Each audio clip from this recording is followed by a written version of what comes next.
Welcome back to my channel. Thanks for coming into this channel again, and I really appreciate for you to come back in again. And I really want to use this particular book to really create some topics for our conversation today.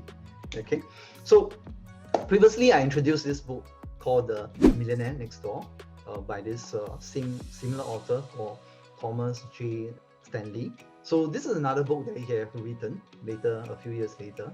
It's actually called Stop Acting Rich and Start Living Like a Real Millionaire. And again, I just want to reiterate, I really like this author. Why? Because it is not a very fakey way of giving you some no grounding in a sense. So he actually interviewed a lot of the millionaire household, and he have compiled a lot of data and research. It can tends to be very dry. Um, for me, I really like it because I'm a very number person. I really focus on data because when it's data, when it's backed by research, it is more convincing to me as an individual, because it tends to be a bit more logical in that sense. Okay, so let me ask you a few questions. So you want to become wealthy. Have you ever wondered how others have started with nothing, retire over $1 million in assets? Okay, the best way, right, to me, I think this author have done it is to study them, study all the millionaire, right? Do what they do, and you will reap the same rewards. Right? That's according to his words, but probably for us similar, right? And Stanley or Thomas, he has been doing this, and I like him because he's a PhD. So PhD is always focused on logical, right, making good, decent logic when it comes to financial independence. So a few things that I want to cover today. He actually introduced 3 types of wealthy individuals, and he even gave a wealth equation. So there's not some numbers for us, right? Because earlier on, I think in certain videos, I always tell you, right, do not just focus on your income, don't focus on your spending, always focus on your net worth. That's why I think for me, I really like this book, and it really helped me during my journey when I started, right, to really, because these are the questions that I have, right, like, hey, I read this book, so talking about net worth, how do I calculate net worth, and etc., etc. So I think he given a very, very simple mathematical formula, and I would love to share this with you. Okay, so according to him, right, there are 3 types of wealthy individuals. So his first type is the glitter ring rich. Second is the income affluent. We call it AI lah. And then the last one is called balance sheet affluent, which is BA. So what's the main difference between the 3 of them? The first one is like basically people that you see and hear in the press or in the general media. Most people think that they are very wealthy, and true enough, they are the hyper consumer, right? They no matter how much they spend, it doesn't really affect their overall net worth. So most of these individuals really acquire massive wealth, but this book doesn't talks about this group of individuals, right? And I mean, think of it this way: how many of us can be like Mark Zuckerberg, right? That create like a $1 billion net worth, right, in our lifespan.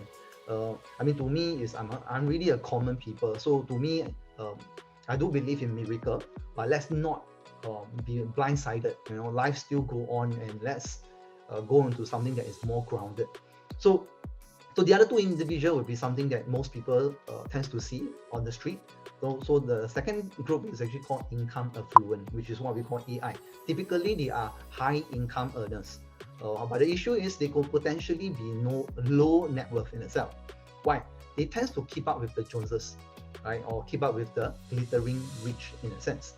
But in the end, they will fail miserably, which is something that probably we should all avoid. They have very little cash safe in their bank. So it becomes very unsafe when there's any uncertainty coming into their career, into their business, or into their finances in a sense. Probably during this COVID-19, you will see many of them are in this position. Okay, and I hope that you are not one of them. And I hope that by sharing this book, the insights that I learned from this book, right, will prevent you from going into that category. Right? The third one is what we call buying balance sheet affluent, which is what we call BA, something where I always mention is always net worth, right? So these are the people tends to be wealthy by saving and investing, right? So a lot of Stanley's work is in this group of individuals, trying to figure out how this group of individuals became wealthy over time. Okay, so the thing is, he also mentioned things like, okay, to be wealthy, right, you can either be great offense, which is high income, which is the second group, which is what we call by AI, or by a great defense, being frugal and saving a decent amount of income, right? And most folks, right, have the chance of becoming wealthy, okay, by playing great defense. Right? And the book keep repeating this same saying, right? The real millionaires have done a good job, okay, of using good sense, live reasonably, okay, and accumulating wealth, right? So these are just very basic things. It sounds so common, but yet people miss out.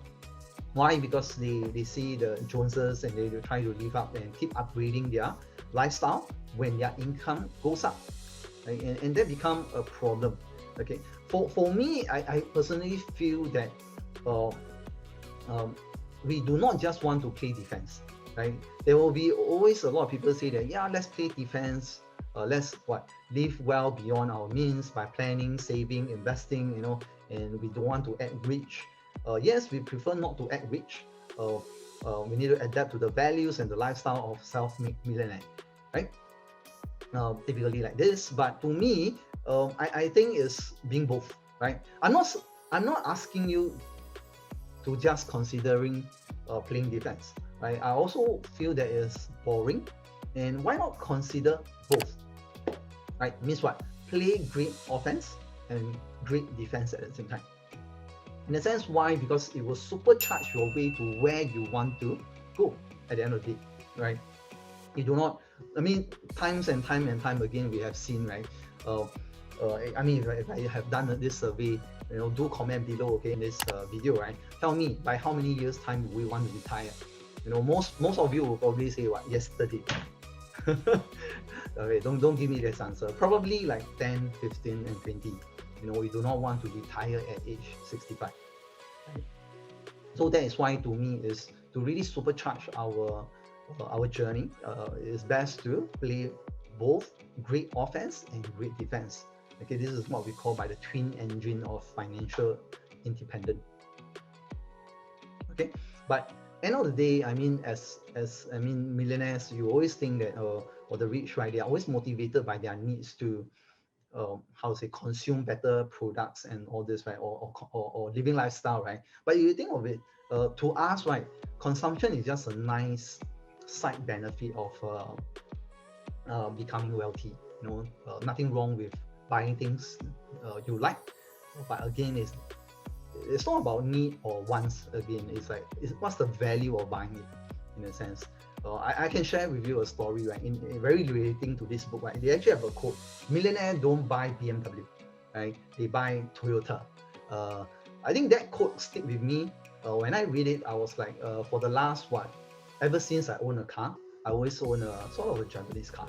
I refuse to spend my additional money to buy a Continental car. There's a lot of temptation. I want to buy my BM, I want to buy my Mercedes, I want to buy my Audi. The 3 German brands. Etc. But to me, I think I resisted throughout my journey. Of course, this year I turned 40.